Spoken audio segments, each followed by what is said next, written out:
तुम्हारे पाँव के नीचे कोई ज़मीन नहीं, कमाल ये है कि फिर भी तुम्हें यकीन नहीं।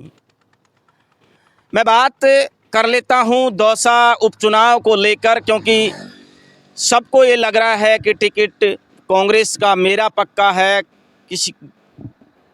कोई कह रहा है मेरा पक्का है, कोई कह रहा है मेरा पक्का है, लेकिन उनको ये एहसास नहीं है कि तुम्हारे पाँव के नीचे जो ज़मीन है वो तुम्हारी नहीं है।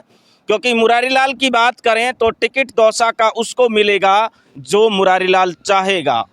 मुरारी लाल किसके ऊपर मेहरबान होते हैं ये तो वो जाने या फिर उनकी मन की भगवान जाने, लेकिन जिस तरीके से मुरारी लाल ने बिल्कुल क्लियर कर दिया है कि मैं और मेरे परिवार से कोई चुनाव नहीं लड़ेगा। वो बार बार इस बात को कह रहे हैं कि मीडिया वाले जो हैं, मीडिया हाउस जो है बार बार ये कह रहा है कि मेरी पत्नी चुनाव लड़ेगी, मेरी बेटी निहारिका चुनाव लड़ेगी, लेकिन उन सारी अटकलों पे मुरारी लाल ने विराम लगाते हुए यहाँ तक कह डाला कि ये अनर्गल बातें हैं, मेरे परिवार से कोई चुनाव नहीं लड़ेगा। लेकिन शायद मैं आपको लोकसभा चुनाव की ओर ले चलता हूँ, वो यादें आपकी ताज़ा करता हूँ। कुछ दिन पहले की बात है, मुरारी लाल जी सार्वजनिक मंच पर ये कहते हुए मिलते थे कि मैं लोकसभा का चुनाव नहीं लड़ूंगा, लेकिन एक बहुत बड़ी बात निकल कर आती है। मैं सियासत के जानकारों से बात करता हूँ, चौक चौराहों पर राजनीति के चाणक्यों से बात करता हूँ, तो एक बहुत बड़ी बात निकल कर आती है। ऐसा कहा जाता है कि लोकसभा चुनाव में किरोड़ी लाल मीणा के भाई जगमोहन मीणा कांग्रेस ज्वाइन करने जा रहे थे। तो दूसरी बात ये निकल कर आती है कि मुरारी लाल पायलट खेमे में भी अपना पैर रखते हैं और गहलोत खेमे में भी अपना पैर रखते हैं।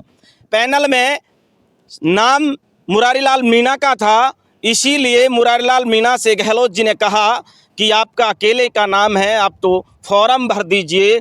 पायलट वेट एंड वॉच करते रह गए। जगमोहन मीणा जिस दिन प्रहलाद गुंजल ने पार्टी ज्वाइन की थी, उसी दिन जगमोहन मीणा पार्टी ज्वाइन कांग्रेस करने जा रहे थे, लेकिन गहलोत की चालबाजी के आगे पायलट वेट एंड वॉच करते रह गए और उन्होंने लिस्ट आउट करवा के और मुरारी लाल को सांसदी में उतार दिया। मैं बात इसलिए कर रहा हूं कि मुरारी लाल जी बार बार ये कह रहे हैं मंचों पे कि मैं और मेरे परिवार से कोई चुनाव नहीं लड़ेगा। अगर आपके परिवार से कोई चुनाव नहीं लड़ेगा तो फिर आपने सांसदी में भी कहा था कि मेरे परिवार से मैं सांसद का चुनाव नहीं लड़ूंगा। देखने लायक दिलचस्प बात यह होगी, क्या अभी भी मुरारी की जो राजनीति है, मुरारी लाल मीणा जिस तरीके की राजनीति करते हैं, मैं बार बार कहता आया हूँ, मुरारी लाल महीन राजनीति करते हैं, सबको राजनीति में बेटे ही बेटे देते हैं, वो बेटी किसी को देते नहीं हैं। ये बात भी निकल कर आती है कि अब जगमोहन मीणा, लोग ऐसा कह रहे हैं, सियासत के जानकार ऐसे कहते हैं, जब मैं बात करता हूं कि जगमोहन मीणा का दोनों ही पार्टियों की तरफ से दिल्ली पैनल में नाम गया हुआ है। फैसला आलाकमान करेगी, कांग्रेस पार्टी करेगी, बीजेपी तय करेगी कि कैंडिडेट कौन होगा, उम्मीदवार कौन होगा, लेकिन ये बात तय जरूर मानिए कि कांग्रेस की अगर कोई फैसला लेगा दौसा में तो वो मुरारी लाल मीणा लेगा। मुरारी लाल के बिना कोई फैसला नहीं हो सकता। दूसरी तरफ बात ये भी निकल कर आती है, क्या जगमोहन मीणा अगर बीजेपी से टिकट नहीं मिलता है तो फिर क्या कांग्रेस पार्टी में जा रहे हैं, और कांग्रेस पार्टी में जा रहे हैं तो क्या इस शर्त पर जा रहे हैं कि उपचुनाव में उनको दौसा से मैदान में उतारा जाएगा। अगर ये बात सही निकलती है और जगमोहन मीणा कांग्रेस में आते हैं तो फिर तय मानिए कि जो जितने भी नाम चल रहे हैं उन पे सब पे प्रश्नवाचक चिन्ह लग जाएगा। वो एक पूर्व की बात हो जाएगी और जगमोहन मीणा सबसे बेस्ट उम्मीदवार नज़र आता है कांग्रेस का, अगर ऐसा होता है तो।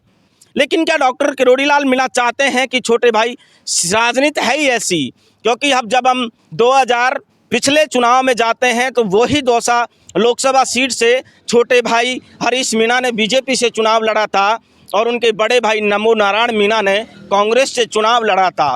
राजनीति में जो होता है वो दिखता नहीं है, जो दिखता है वो कभी होता नहीं है। लोग कह रहे हैं कि आलाकमान फैसला करेगा, लोग कह रहे हैं कि पायलट फैसला करेगा, लेकिन वही पायलट लोकसभा टिकट को लेकर वेट एंड वॉच करते रह गए और मुरारी लाल जी ने और गहलोत ने लिस्ट आउट करवा दी उसी दिन शाम को खुद के नाम की।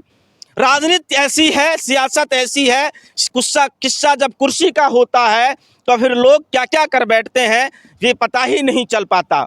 लेकिन दूसरी तरफ बात ये भी निकल कर आती है, बीजेपी किसको उम्मीदवार दौसा से बनाने जा रही है। लगातार मीडिया कर्मी लगातार नामों पर चर्चा कर रहे हैं, लेकिन बड़ी सबसे चीज़ ये निकल कर आती है, बीजेपी 2 बार से सत्ता में नहीं है, 2 बार से 2 चुनाव हार रही है।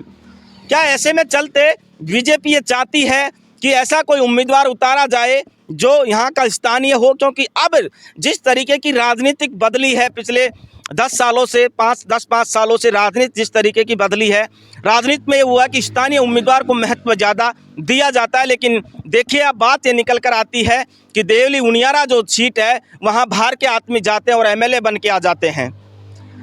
ये तो दौसा की बात है, लेकिन देवली उनियारा की मैं चर्चा इसलिए कर रहा हूं क्योंकि देवली उनियारा में भी प्रहलाद गुंजल का बड़ा रोल आ रहा है। प्रहलाद गुंजल लगातार कह रहे हैं कि मैं नरेश मीणा के लिए टिकट मांग रहा हूं, नरेश मीणा के लिए मैं पैरवी कर रहा हूं। तो क्या ऐसे में चलते क्या कांग्रेस पार्टी नरेश मीणा पर दाव खेलने जा रही है?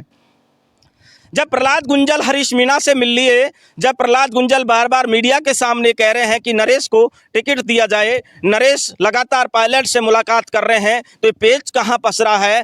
क्यों नहीं नरेश मीणा को टिकट दिया जा रहा? क्या डर सता रहा है क्या कांग्रेस के बड़े नेताओं को कि कहीं नरेश मीणा चुनाव जीते और नरेश मीणा एसटी का बहुत बड़ा लीडर उभर कर आए? ऐसा तो नहीं है। क्या फिर ये चाहते हैं कि क्या पायलट गुट नहीं चाहता कि नरेश मीणा को टिकट मिले, या फिर क्या गहलोत गुट नहीं चाहता कि नरेश मीणा को टिकट मिले? क्योंकि प्रहलाद गुंजल जिस तरीके से बीजेपी छोड़ कांग्रेस में आए हैं, तो प्रहलाद गुंजल ने बहुत बड़ी अपने आप को बहुत बड़ा बिल्ड किया है और एक हड़ौती के बड़े नेता के रूप में उभर कर आए हैं। दिलचस्प मामला होगा देवली उनियारा और दौसा में, दोनों ही पार्टियों के लिए उम्मीदवार तय करना बड़ा मुश्किल हो रहा है, क्योंकि एक अनार 100 बीमार वाली स्थिति दोनों ही सीटों पर हो चुकी है। फैसला पार्टी करेगी, फैसला पार्टी के लोग करेंगे, लेकिन ये तय मानिए कि दोनों ही सीटों पर रोचक मुकाबला होगा। बड़े बड़े दिग्गजों का इंटरफेयर है। देखते रहिए उपधारा मीडिया। नमस्कार, मैं वीरेंद्र पंवार।